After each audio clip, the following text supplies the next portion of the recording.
Welcome back to Eternal Darkness, Sanity's Requiem. I'm Brickroad, and today we're going to be playing... I know I say this every time, but I do legitimately mean it every time. One of my favorite chapters in the game. Really, there's not a dud chapter in this game. Every chapter is interesting or fun or has a cool character or a nice concept. We get to explore lots of different styles and flavors of settings and tones and storytelling and all throughout history. So that's one of the things that's actually a draw for me in this game. I want to do a quick magic check, just run down the lists here, because it looks like we've got all but one rune, and that's true. We will be getting the final rune in the next chapter. And we've actually made all the spells we can make in the whole game. It looks like I've got 2 empty spots for spells. I really don't have 2 empty spots for spells. That's a complication we'll get into later. But basically, the magic crafting is done now. You can see we still have some unnamed spells, because spell scrolls we haven't found yet. But that's one of the kind of non-linear elements of the game, is you can make and use spells before you actually learn about those spells if you apply the proper runes in the proper sequence. So we are making some of these middle chapters, especially Lindsay and Paul Luther here, the Franciscan monk in the chapter Heresy. We're going to be a little easier, and maybe the next chapter too, honestly, because we have access to spells that the game hasn't actually taught us yet. But I think that's to the game's credit, that it lets you make those powerful spells early, because you're supposed to play the game multiple times. At minimum, they want you to go through the entire story 3 times, because one for each of the ancients, for Zelatoth, for Chiturga, and for Ulyaoth. I think Paul Luther is one of my favorite characters in the game, predominantly because the chapter is structured as a mystery, like what's wrong with this cathedral. Can you guys guess? Can you guess what's wrong with the cathedral? Just by looking at what's on the screen right now. Could it be, shot in the dark here, could it be the horrific zombie bishop? With the glassy eyes and the pallid, rotting skin. Of course, it would be wise. I can't imagine what's going wrong in this cathedral. This is one of the longer chapters in the game. There's a lot of back and forth in this chapter. There's a lot of plot sequences we have to hit.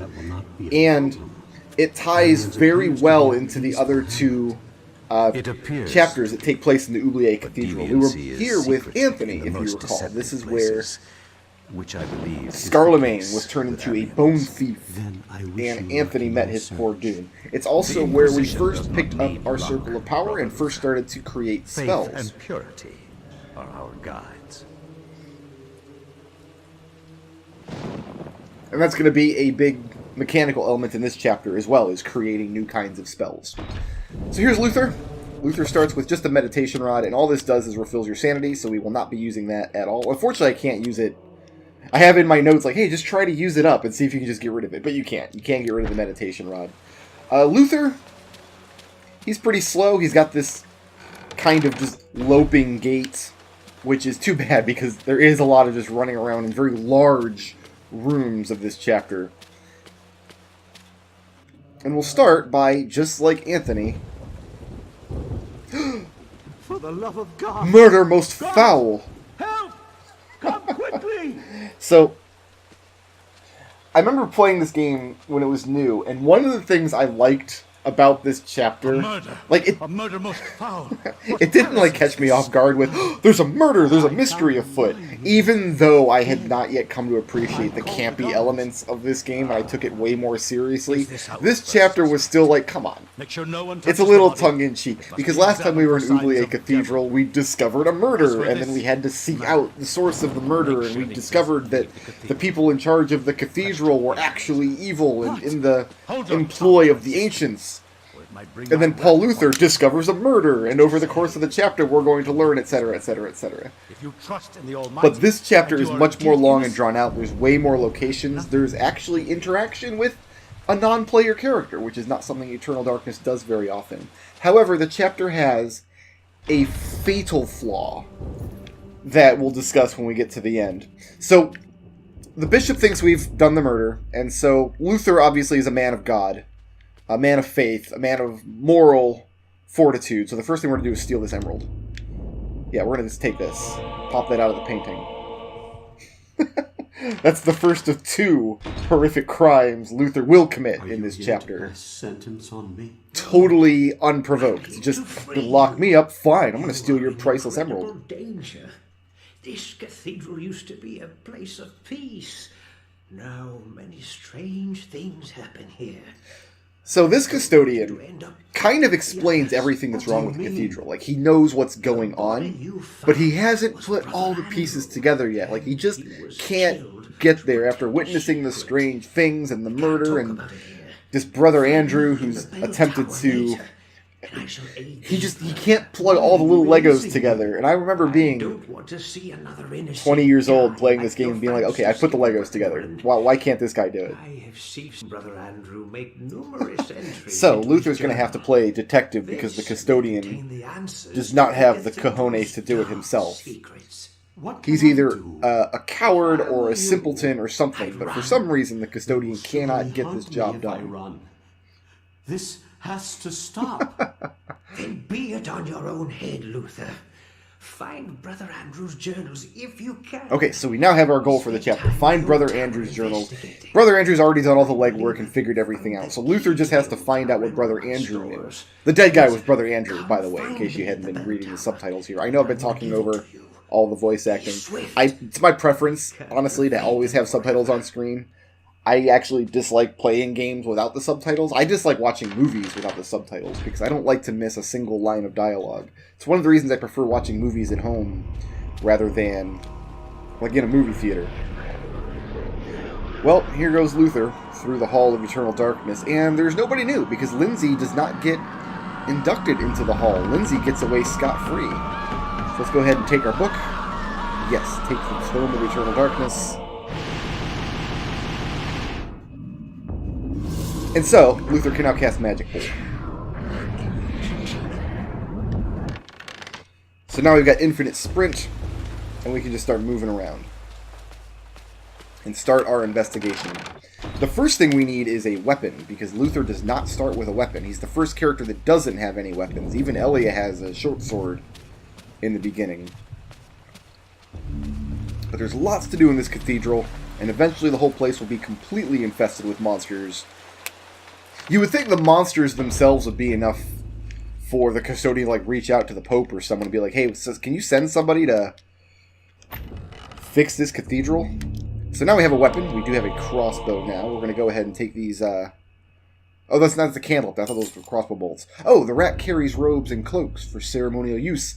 As Paul draws the robes back, something tumbles from inside. We now have the podium key. Are there bolts in here? I thought there were crossbow bolts in here. I guess not.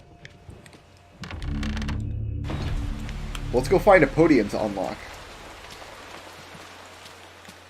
There just so happens to be a podium right up here.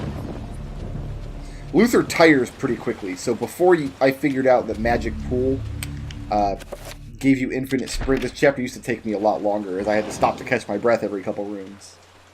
Hey, here we go. So we've got the first diary page. The Diary of Brother Andrew, page 1. I finally arrived at Amiens, and my pilgrimage to see the hand of Jude draws to a close. I cannot wait to lay eyes upon the sacred relic. My journey here has been arduous, and it shall be good to relax for a while in this peaceful village. Amiens is full of good people, strong in their faith and their role in the world. If the blight of witchcraft is present in the world, then I doubt it is in Amiens. Kind of a glowing description has been painted here of the town of Amiens. So it makes sense that after Bishop Zombieface murdered Brother Andrew, because totally that's what happened, clearly. It makes sense that that diary page would be the easiest one to find. Oh, here's some crossbow bolts. We'll go ahead and take those. And a book of reliquaries. A lot of reading in this chapter. This is the forgeries of the reliquaries, dating back to the late 13th century, exquisitely illuminated and bound with hard leather. It reads, Doubtless, many obscure orders requiring more income than can be generated from the tithe resorted to forging ancient relics to bring people from outside their region to their diocese and thus become more lucrative. Where it could be said that a false hope is still a hope, relics such as Cuthbert's jawbone, the hand of Jude, and the infamous thigh-bone flute of Connaught, while being forgeries, deceive the righteous unjustly. Their existence as true relics is the utmost heresy. Wait a minute. The hand of Jude is why we're here. Oh, I feel duped. I feel absolutely taken advantage of. Whatever shall I do? What I should do is take this mace off the wall.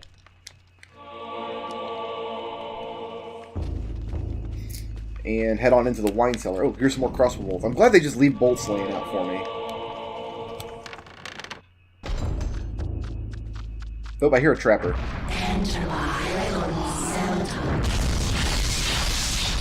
Two trappers, it looks like. Okay, well, they're not gonna bother us anymore. So I got stuck here the first time I played the game, because in the wine cellar, what you have to do is find the correct cask of wine. I'm not sure which one it is. Pretty sure it's on this side of the room, though. Maybe it's this one? There it is. Knocking on this cask results in a hollow thud. It is empty. But why, when all the others are full of maturing wine? Should Paul turn the barrel spigot? Yes, turn the spigot. And it opens a secret room. And now we have to get our shield in place. And our pool just ran out. And we're going to Mantarok up our crossbow.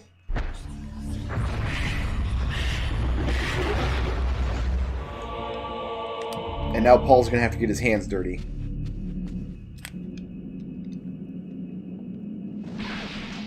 An Ulyaoth Guardian lies therein.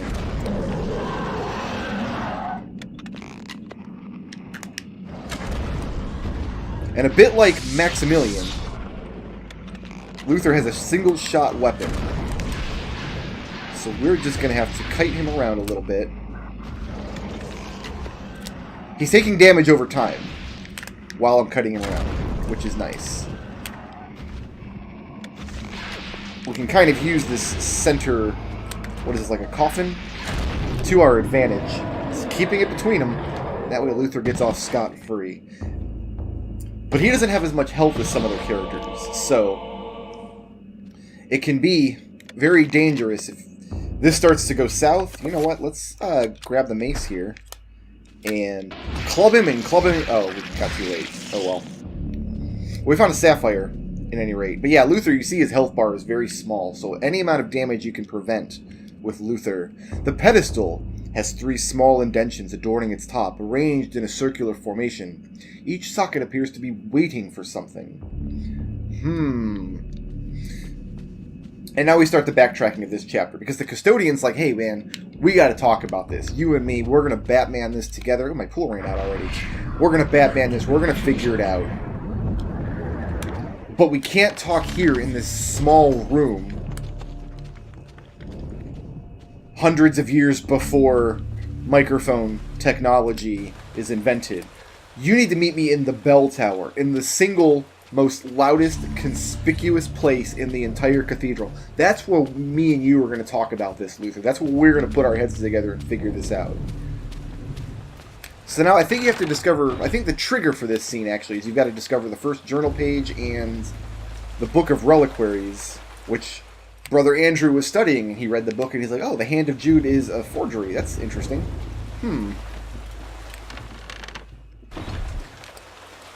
And for some reason, Bishop Zombieface did not confiscate the Book of Reliquaries. This guy is just going to be a pain in the neck if we don't take him out. So let's just pop him one in the bonce. There you go. And he's down. Can we? There we go. Luther's a maniac with that mace, yo. A maniac. The idea of, like, the Franciscan monk as a detective is a very enticing one. Let's go ahead and make the loudest possible sound in the world, so we can have a secret meeting with the custodian. That's our next move. There is I think it's a BBC show? It's old now. It's like many years old. A friend of mine had DVDs and we watched through it. But imagine like a CSI kind of show, like a forensic investigation style show, but it's set in, I think, the 13 or 1400s, and it's called Brother Cadfael, and Brother Cadfael is a Franciscan monk, and he's essentially a forensic scientist. He figures out like murder plots and things by assessing wounds and identifying herbs and plants and bits of soil and things. It's a very interesting show. If you ever need a detective show, but you're like, man, I'm so sick of detective shows and crime procedurals. What's one with a fun twist? Maybe try out Brother Cadfael. Actually, I think we were watching that show around the time this game was new. Am I getting my years correct? If you manage to uncover No, we must have watched Brother Cadfael later. Return here, and I will do everything I can. Anyway, I always thought since watching Brother Cadfael that would be an interesting kind of idea for a video game, kind of like an LA Noire kind of thing. But now we can go to the old tower, so we're going to. Oh, my pull ran out.